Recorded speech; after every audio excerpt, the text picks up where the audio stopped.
approach. Shifting our focus to the other big story we're tracking carries huge significance to our national security, especially in context of the hate attacks and beheadings we've been witnessing since the Nupur Sharma Prophet row broke out.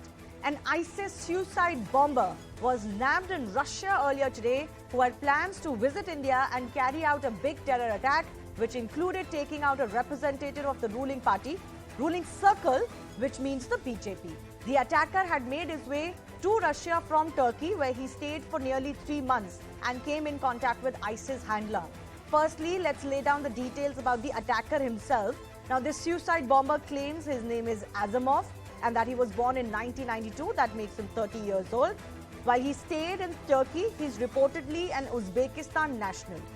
As mentioned earlier, before moving to Russia, he had spent 3 months in Turkey between April to June. And it was during his stay in Turkey that he was recruited by the ISIS. His indoctrination was carried out through Telegram, which is a messaging service. In the video which has been accessed after he was nabbed, the attacker has made some chilling revelations of his anti-India plot. Azamov has revealed that he was tasked with taking revenge over remarks on the Prophet. The attacker also disclosed he was tasked with taking out a representative of the ruling circle. He wasn't working alone. In fact, he said an ISIS handler in India was to provide him with necessary equipments to carry out the attack. Further, he revealed that he underwent special training in Turkey and was acting on command of one Yusuf Taci. So the big debate that's coming up with this ISIS plot thwarted, one thing is clear. The Avenged Prophet design is a global one. We can't be focusing inward alone. What is the best way to deal with this and how serious is this threat is our big debate.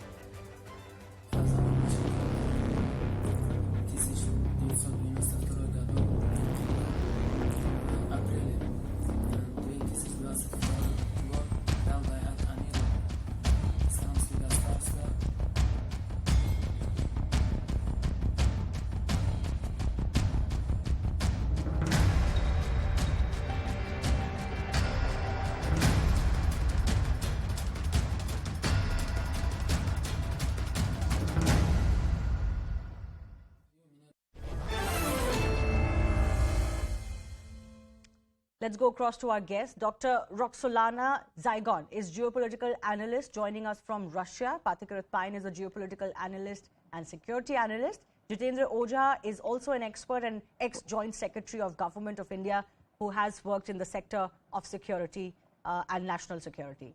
Dr. Zygon, I'm coming to you first up. What more do we know about the plot that this man had made and how the Russian agencies nabbed him? What more are the Russian agencies telling you? Good afternoon, colleagues. I'm very glad to join you on this board and to discuss this urgent issue, which is absolutely unprecedented for Russia, and I think it's unprecedented for the relationship between Russia and India. For this very moment, we know not more than information that actually CNN News is obtaining. But I would like to drift our conversation in direction of analytical approach to try to make up an insight. Why did it happen actually? And why did it happen on the territory of Russia? My point of view is that this planned terror attack was actually directed and focused on, it was a kind of signal to the Indian side to drop back, to drift back in its attempts to address the challenges and threats of the counterterrorism on the international scene these days. And considering the fact that India is chairing a counterterrorism committee this year and is going to gather more than 15 countries in Delhi, in Mumbai in October in order to put up on the table, on the round table, these issues on counterterrorism, the conclusion is the following, that this terror attack has been planned in consideration with all these geopolitical implications. Okay. And we have to pay a great deal of attention and I think gratitude to the Federal Security Intelligence Service of the Russian Federation, which has a considerate experience in addressing such kind of challenges and threats. Yeah.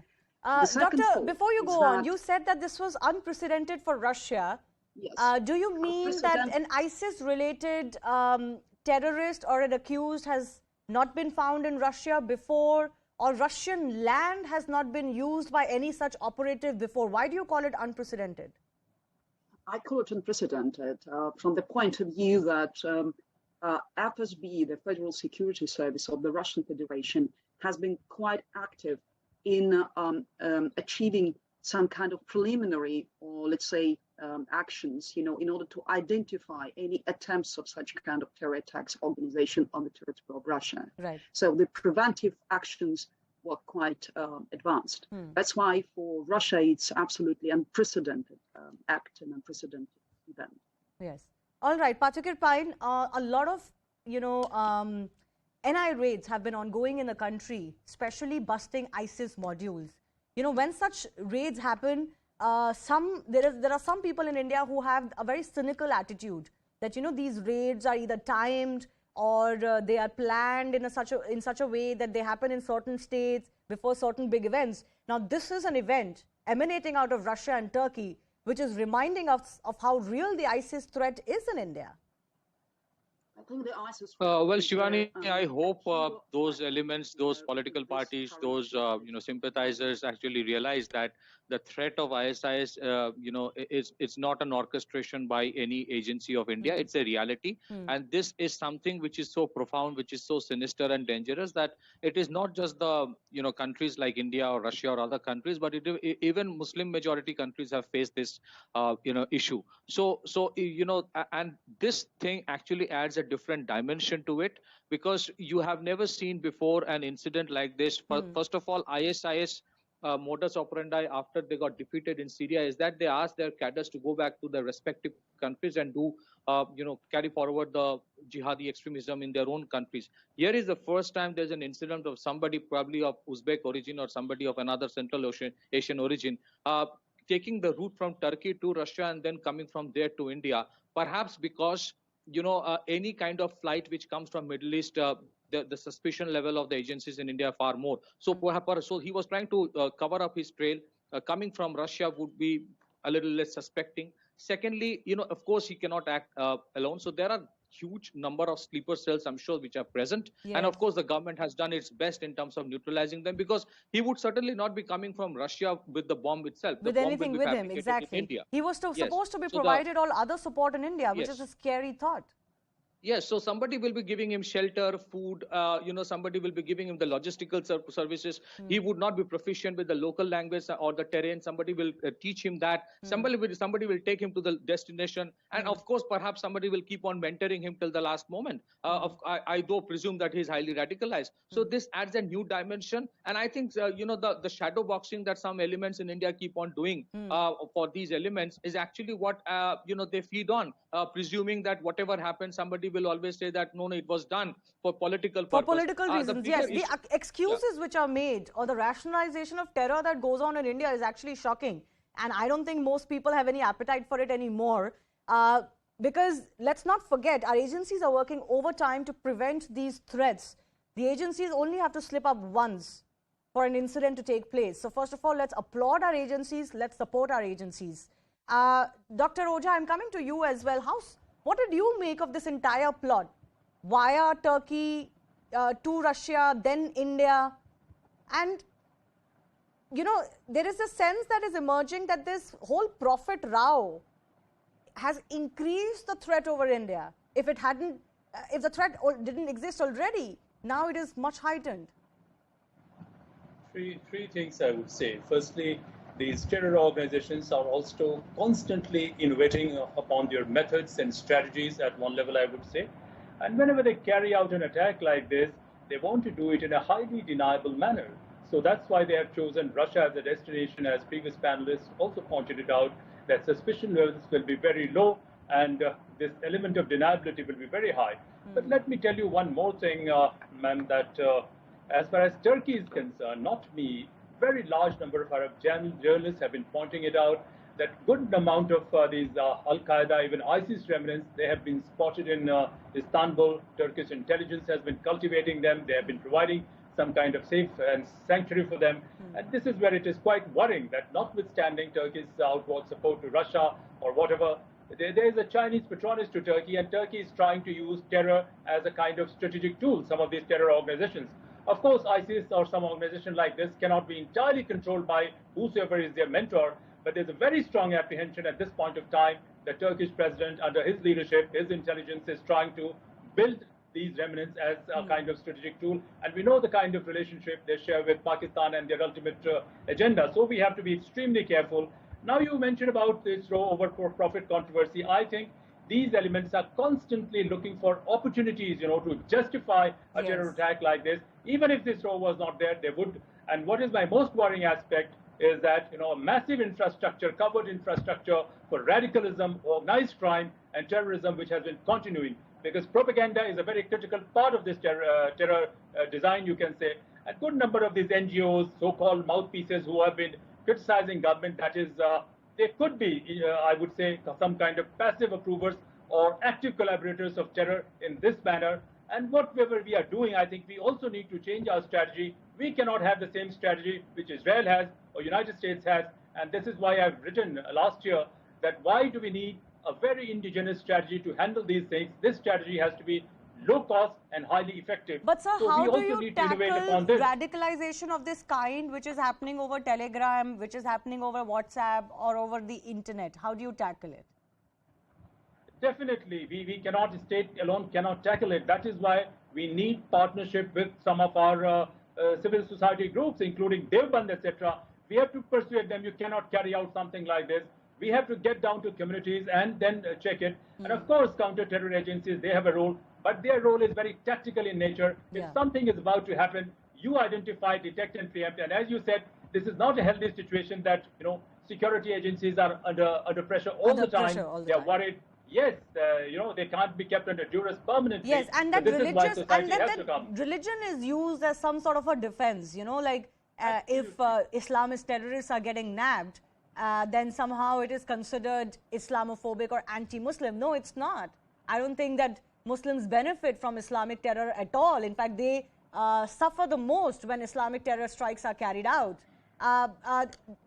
Doctor, I'm coming back to you, Zygon. Is that this Prophet Rao, if the attack on Salman Rushdie has proved anything, is that, the people who are motivated to avenge any insult to the Prophet, they will do it even 20, 30, 40 years later.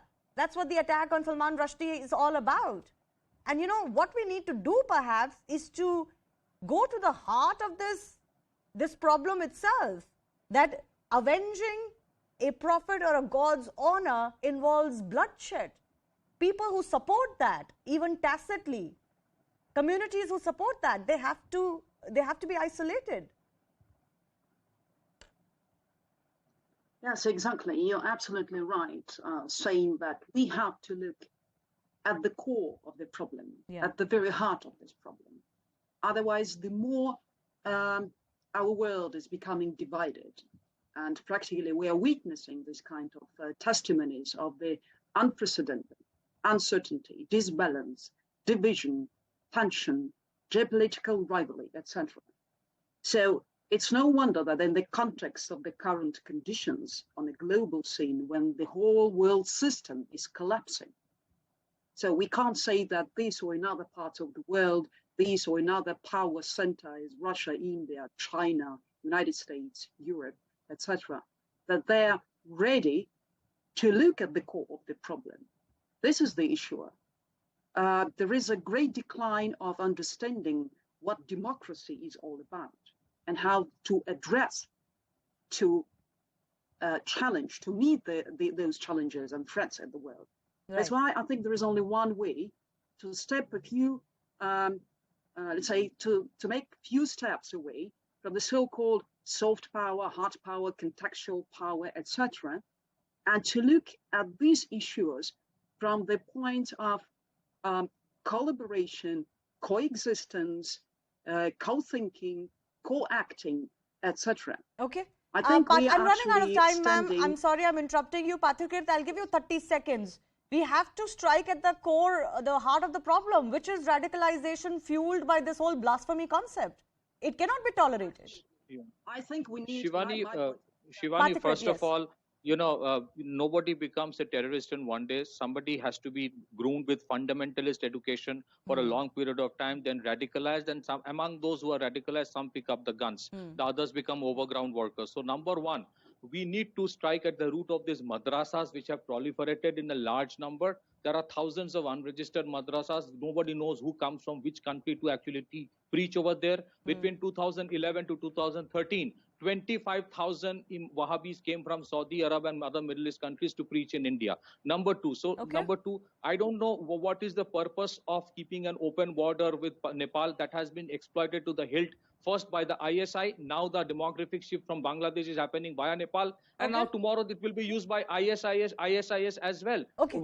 Unfortunately, I've run out of time. Pathik, I take your point. All our guests, thanks a lot for joining us. We will look to do a larger debate on this issue and what India needs to do, because this challenge is extremely grave for us. Time for a very short break. On the other side, the day's biggest story.